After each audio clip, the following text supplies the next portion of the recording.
There are moments when you feel like someone hates you silently and irrationally. You haven't offended them, you're not competing, you've never done anything to affect them. And yet, they look at you with suspicion, envy, even hostility, as if you're an enemy they cannot name. You walk into a room, and the air shifts.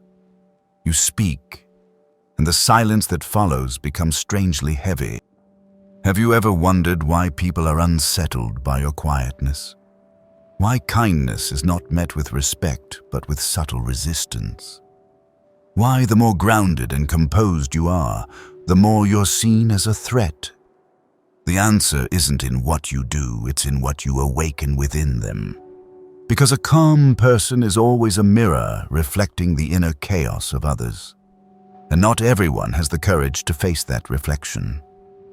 We cannot control the gaze of others, but we can learn not to be wounded by it. Stoic philosophy doesn't teach you to please the crowd, it teaches you to become inviolable within your own inner world.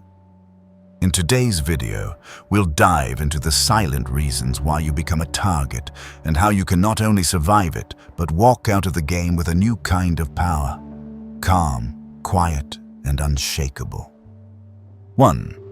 Your composure is a silent threat. It's not loudness that draws attention to you.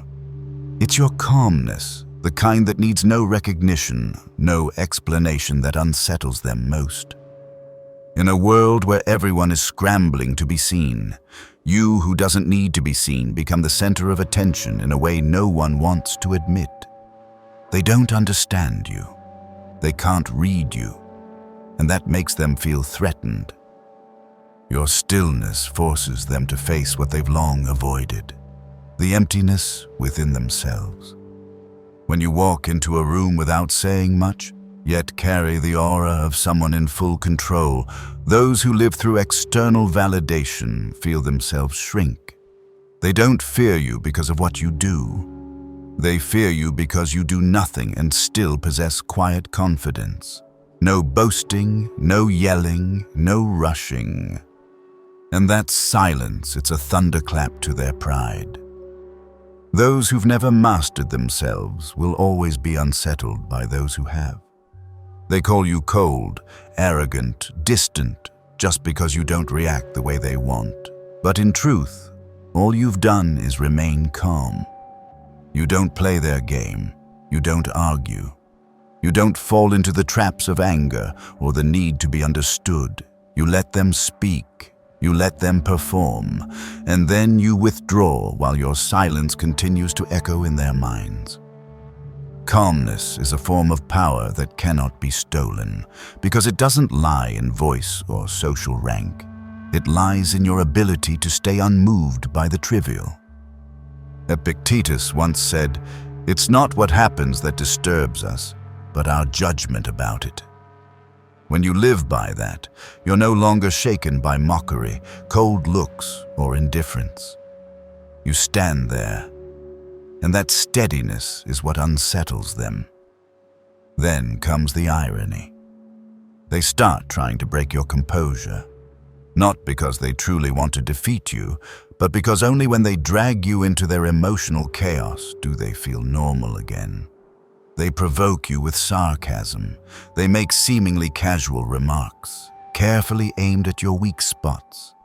They plant doubt with vague smiles and unexplained glances. But they fail because you don't react. And that helplessness makes them angrier, louder, more chaotic. While you remain silent, you don't need to win over them. Simply holding your ground is already a victory.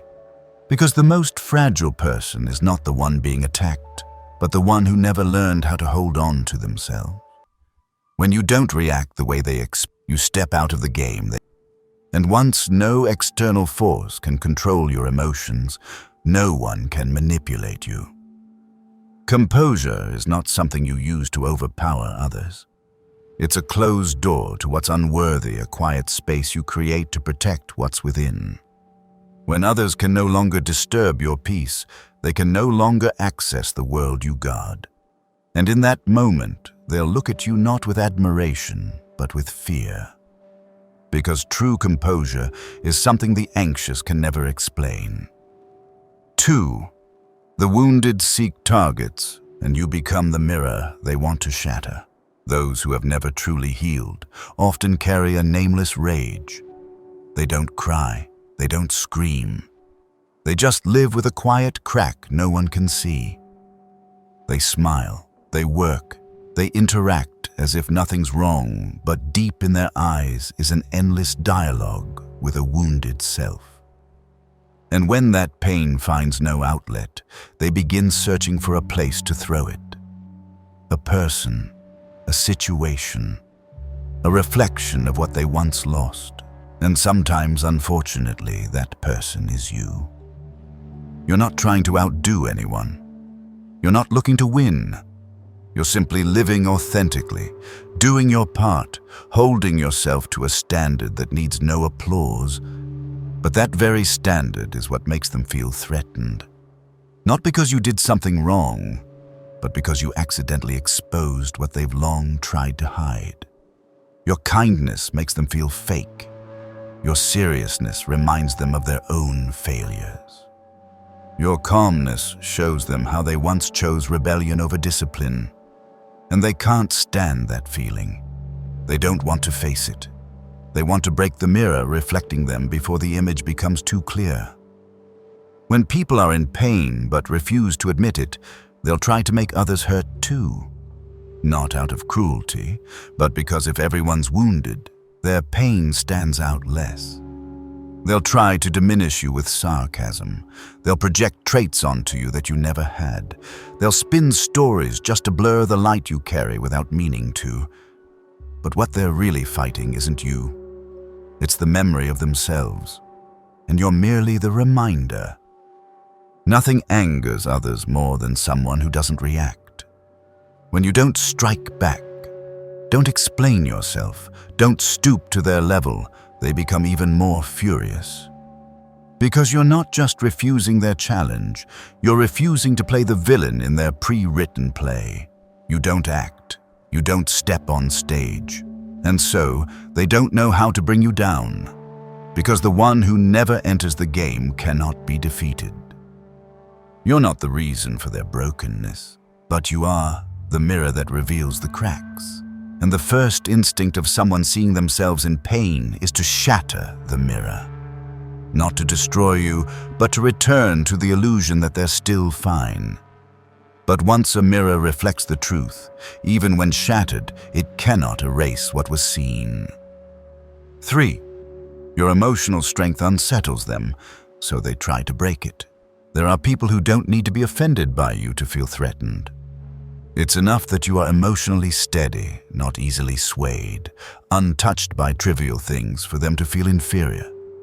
Because in their world, emotions are fleeting, fragile, screaming for attention. But you move quietly through all that chaos as if none of it ever reached your core. And that drives them mad. They can't stand how you stay calm when insulted, how you remain composed when misunderstood, how you aren't saddened by a lack of recognition. They don't understand how someone can hold such a serene gaze while being hit with words aimed at their pride. They become suspicious. They call you fake. They believe you're suppressing rage that will eventually explode. But time passes and you don't. And when that happens, when you don't react as they expect, they begin to feel powerless. There's a type of person who doesn't want to see you fall, but also can't accept your strength. They don't need you to fail. They just need you to waver. Because if you waver, you become more like them. If you're led by emotion, they believe you too are fragile, reactive, controllable. They need that to balance their own fractured ego. They don't want you to be a mountain. They want you to be a wave easy to crash, to sweep away, to dissolve. And so they test you. They try every way to touch your emotions. They say things half-jokingly like tiny needles, not enough to wound, but enough to see if you'll flinch. They ignore your presence not because they don't notice, but to observe how you react to being dismissed. They create ambiguous situations filled with unspoken signals just to see if you'll break and reveal a weakness. And if you stay silent, composed, grounded, they feel the urge to push further, harder, deeper. Because to them, every time you don't react is a failed attempt to pull you back down to where they are. Every moment you hold your calm forces them to face the question, why can't I do that? And that question is the one they fear most. Not because you're too strong, but because they've never learned to master themselves. Seneca once said, "The strong man is not he who doesn't feel anger, but he who doesn't let anger control him." You can be hurt, but not respond on impulse. You can feel disappointed, but not let it compromise your dignity. You can feel, but not fall apart. And that makes you a silent force they cannot explain. People may measure success by wealth, status, or praise, but true power is measured by your ability to master your reactions. And when your emotions are steady enough not to be hooked by any bait, you don't need to shout your worth. You simply keep walking like a rock ungnawed by the waves. And eventually, those who tried to shake you will realize they tried everything and couldn't move someone who has already mastered themselves. 4. Emotional intelligence is light, and it terrifies minds that dwell in darkness. Not everyone fears darkness, but almost all who are used to living in it are afraid of the light. Because light not only illuminates the world, it forces us to see ourselves, along with everything we've tried to deny. Emotional intelligence works the same way. It doesn't make you special. It just makes you transparent. And in that transparency, no one can hide their games anymore. When you possess emotional intelligence, you stop reacting, you start observing. You no longer get pulled into meaningless conversations. You learn to choose what's worthy of a response. You stop caring about what people say and start focusing on why they feel the need to say it. And that's exactly what unsettles emotional manipulators. Because they can't manipulate anymore. They set traps, but you don't walk in. They sow doubt, but you feel no need to verify. They ignore you, test you, provoke you, but you simply observe, without resistance, without stooping down to play a game that offers no reward. When you're still enough to read the motives behind words, clear-headed enough to see through the masks people wear daily, you'll realize one thing. Most poor behavior doesn't come from malice, but from unhealed chaos. People don't treat you poorly because they're strong. They do it because they're so weak, they need to hurt someone just to feel in control again. But the irony is, once you see that, you no longer feel anger. You feel pity and you step away. Emotional intelligence isn't something you use to rise above others. It's what keeps you from falling when everything around you begins to shake. You don't need a reason to be angry. You don't need evidence to react, because you've recognized this truth. It's not truth itself that makes people hurt each other, it's how they use emotions to avoid it. And you no longer wish to be part of that cycle. When you maintain emotional intelligence in chaos, you don't need to control others because you've already mastered yourself. And that confuses those who still rely on others' reactions to feel alive. They don't understand why you don't care what they say, why you're not anxious when they go silent, why you don't seek validation. They don't understand, and so they fear you, because you've stepped outside the space where they can control you. Marcus Aurelius once wrote, "You have power over your mind, not outside events. Realize this, and you will find strength." And when you live by that principle, you walk through the world as someone who cannot be deceived, manipulated, or bent by the instability of others. Emotional intelligence is light, and once you carry it, you'll realize Those who tremble in darkness will always try to extinguish the lamp you hold in your hand. 5. Manipulators don't want to win. They want to see you react. Some battles don't begin with declarations, but with a quiet gaze that watches your every reaction. A manipulator doesn't care whether they're right or wrong. What they want isn't to win through logic, but to control your emotions until you lose yourself. And when you react, they smile, not because you lost, but because they made you become someone even you don't recognize. They don't need harsh words. A harmless phrase, a half-hearted compliment, a well-timed cold glance is more than enough to plant doubt in your mind. They don't need to state their intent. They just need you to start questioning yourself. And once you begin to react, once emotions take over, once you step into the space they prepared, you're no low. You're just responding. Sometimes it's sudden kindness after days of silence, an apology just when you're about to let go, a brief appearance that reignites the hope you once buried. And you think it's real because you desperately want something real. But what they want isn't connection. They just want to see if you're still easy to control.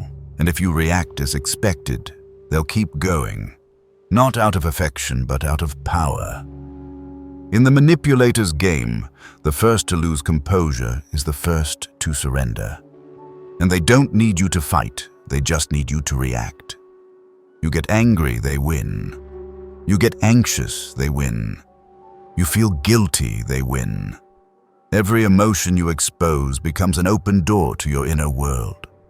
And they don't need to break it down. You've opened it yourself through your own confusion.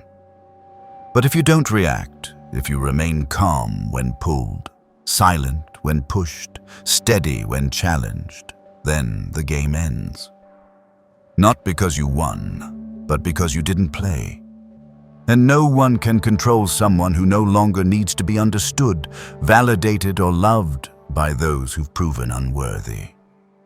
Stoic philosophy doesn't teach you to resist. It teaches you to discern what's worth resisting.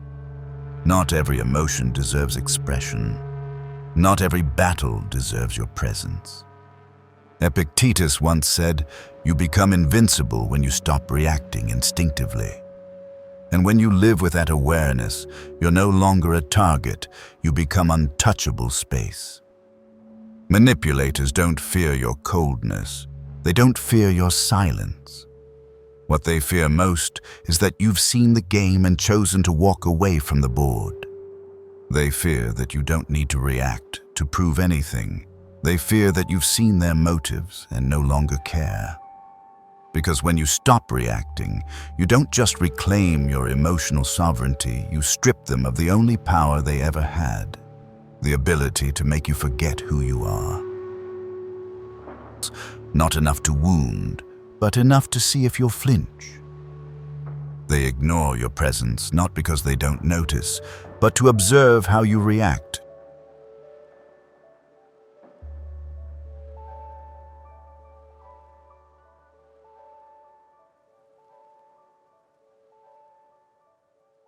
To being dismissed.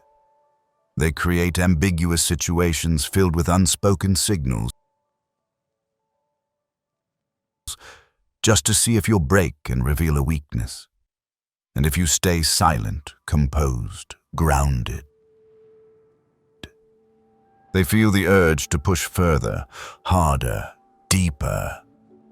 Because to them, every time you don't react is a failed attempt to pull you back down to where they are. 6. A Stoic strategy. Let them try, and watch them fail in your silence. Sometimes, you don't need to expose anyone. You just need to stay still, stay silent, and let them reveal themselves through their own restlessness. Manipulators can't stand silence because in silence, they can't find anything to control.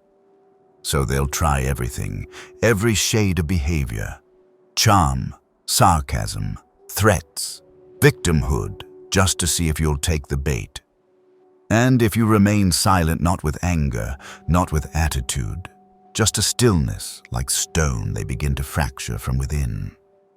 One of Stoicism's core principles is this: don't block the dirty stream, let it flow until it settles itself. You don't need to rush to correct or defend. Truth doesn't need to be shouted to survive. And someone who's trying to provoke you doesn't need correction, they just need to be seen for what they are. When you understand that, you stop fighting. Not because you're weak, but because you've elevated yourself to a place where the strong no longer need to prove anything. That's the strategy of awareness. When they speak, you listen not to reply, but to observe. When they lay traps, you don't dodge, you let them believe you didn't see. And they'll fall into their own snare. When they retreat, you don't chase, and that indifference disturbs them more than any criticism could. You don't stay silent to retaliate. You stay silent because you know. A truly strong person doesn't need to shout in the face of the weak to assert their strength.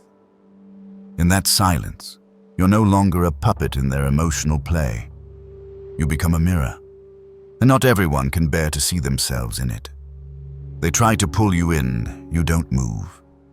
They try to anger you, you stay unshaken. They try to make you feel guilty, you remain calm. They try to smear your name, you don't lower yourself to fight back. They try to turn you into a more manageable version, and you quietly refuse by continuing to be yourself. Marcus Aurelius once wrote, "Be like the rock that the waves keep crashing over. It stands unmoved, and the raging of the sea falls still around it." You don't have to fight every wave. You just have to stand firm and let the waves break on their own. The Stoic doesn't seek peace by fleeing the world, but by becoming still within, so that the world can no longer shake them. And that's when every attempt at manipulation fails. Not because you countered, but because you didn't play. Not because you're superior, but because you've stopped needing to be understood. Stopped needing to be validated. Stopped needing others to behave for you to find peace. When you step away from that need, you reclaim all your power in silence. Silence isn't weakness. It's an unspoken declaration. It's the way the awakened say, "I see everything, but I don't need to prove anything." And in the world of manipulators, that's the greatest defeat. They'll never admit it, but they'll always feel it. 7. Stillness is a form of power, and you are watching them collapse inside their own chaos. There are people who cannot bear someone who remains still. Not because they hate you, but because your stillness reflects too clearly the chaos they carry within. They live on reactions, drama, and exaggerated emotions, and you just sit there, unmoved, unbothered, not engaging. That lack of engagement drives them mad, because it proves that all their attempts at control no longer work. They want you to lose control because they have grown used to others reacting in order for them to feel alive. But you don't react. You don't get angry when disrespected. You don't panic when misunderstood. You don't shrink yourself to soothe the tension, and in that stillness, you push them into a space they were never taught to survive in. No script, no roles, no applause. Only themselves confronting their own insecurities. Your stillness is not an attitude. It's a state of being. The state of someone who no longer wishes to play exhausting mind games, who needs no control over others, who needs no victory in an argument, who no longer needs to be right.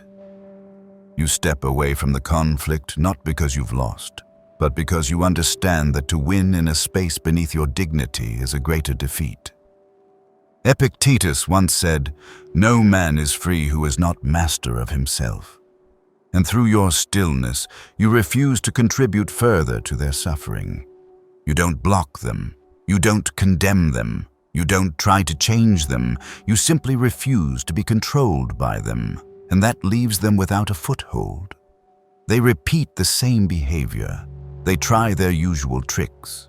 But each time they fall into silence where there is no response, no opponent, no echo. And slowly they begin to unravel within that silence. Your stillness does not need to be understood, because it is not for communication, it is for self-mastery. You're not silent to punish anyone. You're silent to stay intact. In a world where everyone is competing to be heard, the one who knows when to be silent is the one who has broken free from emotional addiction. And from that vantage point, you begin to see clearly who is truly living and who is merely reacting. Those who are used to using chaos to control others have no idea what to do with someone calm. Because they can't trap someone who doesn't seek approval. They can't manipulate someone who isn't afraid of being misunderstood. And they can't win against someone who has no interest in winning. When stillness becomes your principle, you don't just disarm their games, you force them to confront themselves. And that's what they fear most. The collapse you cause doesn't come from words or actions or revenge. It comes from no longer being there for them to manipulate. They've grown accustomed to pulling others into their spiral. And now, with you standing outside it, they lose both their power and their role. And that's when all their unhealed wounds begin to surface. No one touched them, no one attacked them, but they fall apart within the chaos you've chosen not to enter. 8. When you stay silent long enough, they are forced to face themselves. Silence, if used merely to avoid, changes nothing, but silence held long enough with awareness becomes a mirror. The mirror doesn't speak. It doesn't judge. It simply reflects. And then people either see themselves or turn away. But no one can turn away forever. No one can hide from themselves indefinitely, especially not in the presence of someone who has chosen not to react, not to run, not to follow the old script. At first, they'll think you're weak, that your silence means you lack arguments, lack strength, lack self-worth. They'll keep playing their part, testing, flaunting, attacking with words, gestures, and calculated indifference. They expect you to strike back. They need you to strike back, because if you react, they won't have to confront themselves. Everything can still be blamed on an argument, on a moment of emotion, on a misunderstanding. But when you don't react, they have no place left to put the blame except their own conscience. Silence is when you refuse to act in a script they wrote, but you don't leave. You stay, present, close enough for them to know you see, far enough for them to realize you're no longer part of the game. That presence becomes a silent pressure, because you don't disappear, but you also don't get pulled in. And in that quiet space, they begin to hear the echo of their own voice. With no voice of yours to argue against, they are left with only their own, and not everyone has the courage to truly listen to that. Manipulators often survive through blame, but when there's no one left to blame, they are forced to look within. They may deny, deflect, or justify, but the human mind does not forget moments of naked truth. When you are silent, truly silent, that rawness emerges clearer than any accusation. No one stands before a calm soul without being shaken if there's even a fragment of decency left inside. Marcus Aurelius once said, "You cannot escape yourself. You carry yourself with you, wherever you go." You don't have to chase them. You only have to remain grounded. You don't need to point out their wrongs. You just need to not follow them into those wrongs. When your silence is sustained, their armor begins to crack. And when there is no one to control, to provoke, to test, they have no choice but to face the chaos they have long masked with noise, with attitude, with performance. Long silence doesn't break them. It awakens them, Not everyone is ready to wake up. Some will resist, lash out, try once more to break you, but someone, maybe just one, will stop. Will go quiet with you, will sit in the space where no one's speaking to win. And in that moment, something begins to shift, not through apology, not through forgiveness, but through recognition. You cannot change someone with words, but you can force them to face themselves by refusing to react. And when your silence is held not to retaliate, not to reverse control, but simply to protect your inner clarity, then you don't just preserve your own freedom. You plant a seed of awakening in a place that once seemed beyond saving. 9. Silent healing is a blow that leaves no sound. Not all healing needs to be witnessed. Some wounds, when they've cut deep enough, cannot be soothed by kind words or sympathetic eyes. They need time and silence, not as escape, but as the essential space to rebuild yourself, piece by piece, in darkness no one sees. No announcements, no audience, just enough patience not to destroy yourself further while trying to heal. Those who hurt you rarely hope you fall completely. They just hope you never rise the same again. They hope you become easier to predict, more fragile, more dependent, dimmer than before. They're not afraid of your rage. They're afraid of your stillness. They fear the day you no longer need them. But what truly terrifies them is when your silence becomes strength, when you rise quietly, with no ties left to them. Silent healing has no applause. No one cheers when you finally sleep through the night. No one notices when you stop torturing yourself with old questions. But each small step, the decision not to send that message, the morning you rise on time, the moment you choose dignity over desperation, strikes quietly but deeply against the shadow of the past they left in you. When you heal without needing validation, you reclaim full sovereignty over your life. No more explanations. No more proving, no more need for anyone to understand how deeply you were hurt. Because now, you've learned to cradle that wound without turning it into a weapon. You seek no revenge. You plan no return. You just move on. And that, in itself, is the loudest response to everything that once kept you silent. Seneca once said, "True strength is being able to live as though you've never been hurt, not because you've forgotten, but because you've understood." And to understand is to no longer imprison yourself in bitterness. It's to stop letting pain define you. It's to turn the wound not into justification for harm, but into the foundation for a steadier version of yourself. They will never know how many long nights you endured alone. Not understand your quiet composure after everything that happened, but they will see one thing, that you no longer need them to be true to yourself, and in that, every effort to manipulate, control, or harm becomes meaningless. Because you didn't just survive, you became different, not louder, not vengeful, but a presence that now speaks for itself silently, yet powerfully, proving that no one can hold you back once you've truly chosen to walk forward. Silent healing is a blow that leaves no sound, but it sends tremors through the hearts of those who once believed you'd stay weak, dependent, without a way out.